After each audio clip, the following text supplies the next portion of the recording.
육신으로는 다윗의 혈통에서 나셨고 성결의 영으로는 죽은 자들 가운데서 부활하사 능력으로 하나님의 아들로 선포되셨다. 이렇게 두 가지로 딱 나눠서 예수님의 인성과 신성을 명확하게 설명하고 있습니다. 성결의 영으로는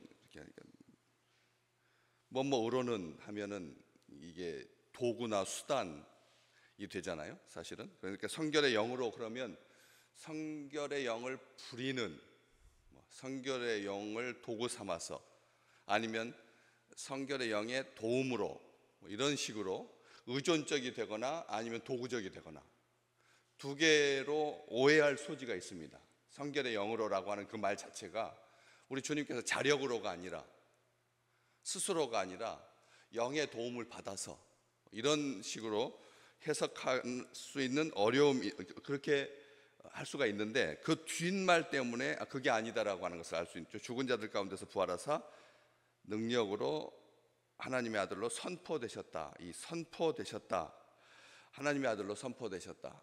이전 성경에 보면 지정되셨다, 지정되셨다, 선포되었다, 지정되셨다. 이 지정되셨다라고 하는 그 말, 이 말은 하나님의 아들로 지정이 되셨다. 그러니까 또 어떤 사람들은 그걸 어떻게 해석을 하냐면, 그전에는 하나님의 아들이 아니었다가 부활하신 것 때문에 우리 주님이 하나님의 아들로 선포되셨다, 지정되셨다, 이렇게 오해를 또 이중적으로 보는 거죠. 그 전에는 아니었는데, 본래는 아니었는데 세례와 부활과 이런 것들을 통해서 그렇게 지정되었다라고 하는 그 말 자체가, 그래서 지정되었다라고 하는 말을 헬라어로 잠깐 조금 더 살펴보면, 입증되었다라는 말도 입증되었다, 또 입증되었다, 지정되었다라고 하는 이 표현이 우리가 거룩한 영을 힘입어서 거룩한 영의 도움을 받아서 간신히 겨우 힘겹게 아주 어렵게 도달한 그런 것이 아니다라고 하는 거죠. 선포라고 하는 것, 이게 그럴 수도 있죠. 열심히 노력해가지고 최고의 자리로 올라갔으니까 대법원장이, 헌법위원장이, 아니면 더 높은 고위직에 있는 사람이 선포를 할 수도 있겠죠. 열심히 자기 입지전적인 그런 인물이어서 그런 과정을 밟아가지고 선포될 수가 있죠. 그런데 우리 주님은 그렇게 단계를 밟아가지고 한 게 아니라는 거죠. 우리 주님이 그 뒤에서 주님께서 죽은 자들 가운데서 부활하셨다라고 하는 말은, 죽은 자들 가운데서 부활하셨다라고 하는 말은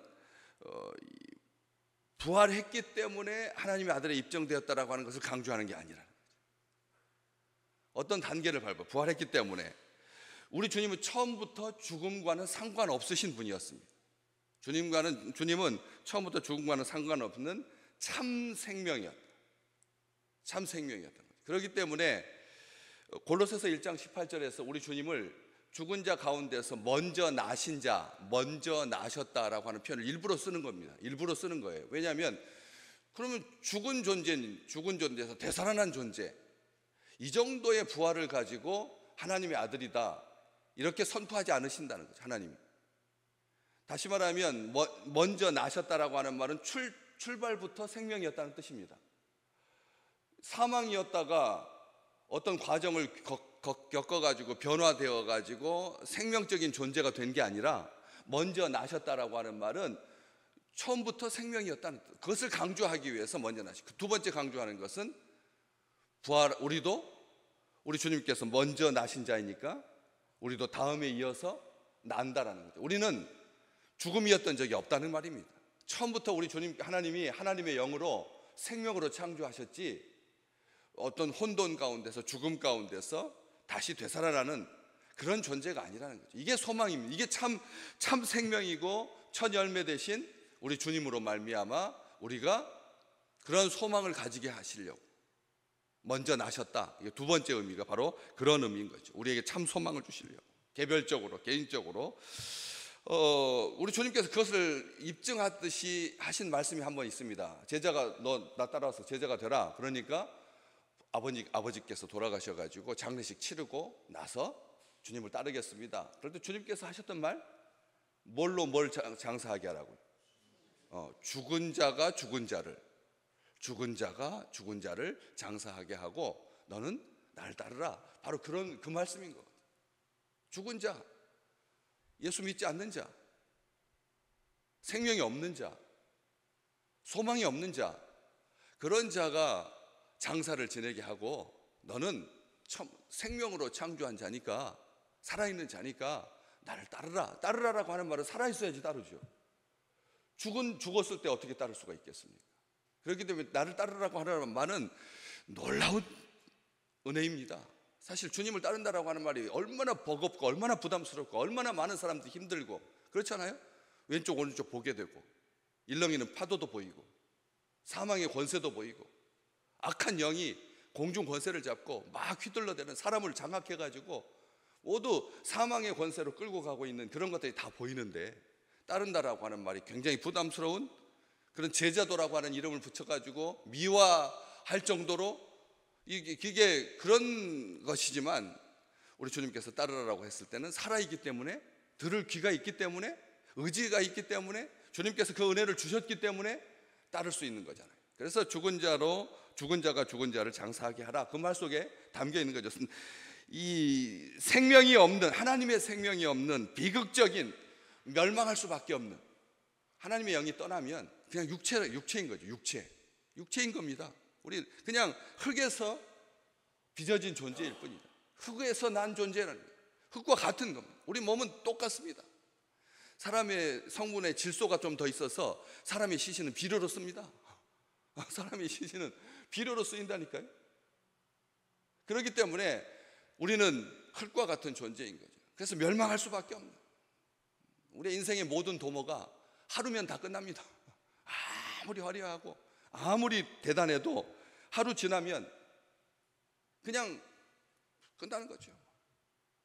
그렇기 때문에 그렇게 파괴될 수밖에 없는 그런 죽은 자들을 대표해서 우리 주님께서 죽은 자들 가운데서 부활하셨다라고 하는 말은 죽은 자들을 대표해서, 우리 주님께서 죽은 자가 아니라 죽은 자들을 대표해서 다시 살아나신 거죠. 먼저 나신 거죠. 사망의 힘에 눌려있지 아니하도록, 그래서 사도행전 2장에 보면 그 죽음을 얼마나 아프면 고통이라고 했겠습니까? 죽음의 고통에서 풀어 살리셨으니, 하나님께서 죽음의 고통에서 풀어 살려주셨다. 죽음의 고통은 우리 주님께서 자력으로 그냥 깨고 나올 수 있는 그게 아니라는 거죠. 하나님께서 죽음의 고통에서 풀어주셔야지만, 놓아주셔야지만 살 수 있다는 겁니다. 그래서 우리 주님께서 말씀하신 거, 나사로야 나오라 라고 하면서 풀어줘라, 돌아다니게 하라, 다 그런 연관성이 있는 겁니다. 우리 주님께서 스스로는 자기가 풀지 않으셨습니다. 하나님께서 죽음의 고통에서 풀어 살리줘야 됩니다. 사람들이 죽음에 사로잡혀 있다는 겁니다. 지금도 여전합니다. 지금도 뭐 아무리 장수하고 뭐 90살 평균 나이에 90의 세상을 떠나고 뭐 그래도 죽음이라고 하는 것은 아픈 거잖아요. 우리를 묶죠. 우리를 묶습니다. 그렇기 때문에 사로잡히게 되고 매어 있게 되고, 그래서 풀어 살리셨다는 거죠. 그게 우리 주님의 진정한 능력이에요. 능력이라고 하는 단어가 여기 4절 말씀에 그 부활하신 능력으로라고 하는 말이 그렇게 자기 이 의지를 가지고 자기의 어떤 단계로, 이게 아니라 능력으로라고 하는 말은 그 영적인 권위를 말하는 겁니다. 우주적 권위를 말하는 겁니다. 이 세상에 다른 권위는 다 있는데 죽은 자를 불러낼 수 없는, 아무도 못하잖아요. 군사력을 동원하고 자기 생일날 군사 퍼레이드를 하고 해도 죽은 자를 살릴 수 없죠. 이게 본질적인 권위입니다. 이게 영적인 권위이고 우주적인 권위이고 하나님의 나라가 그분 안에서 도래했다라고 하는 입증이고요. 입증. 하나님의 나라는 죽음에 매여 있을 수 없다는 거죠. 오늘 또 이번 한 주간 또 사십니다. 그냥 습하고 그렇잖아요. 습하고 덥고 6월 말인데 벌써 6월 중순인데 벌써 이렇게 뜨거운 햇빛 아래서 그런 폭염 가운데서 참 능력으로, 하나님 주신 참 능력으로 잘 이기시기를 주의 이름으로 축복합니다. 우리의 건강, 그렇잖아요. 하나님께서 성령의 능력으로 영원부터 하나님의 아들이신 참 하나님이신 그 선포하다라고 하는 말 속에 마지막 키워드는 지명하다, 택정하다라는 뜻이. 하나님께서 아들로 선포하셨다는 게 지명하다, 택정하다.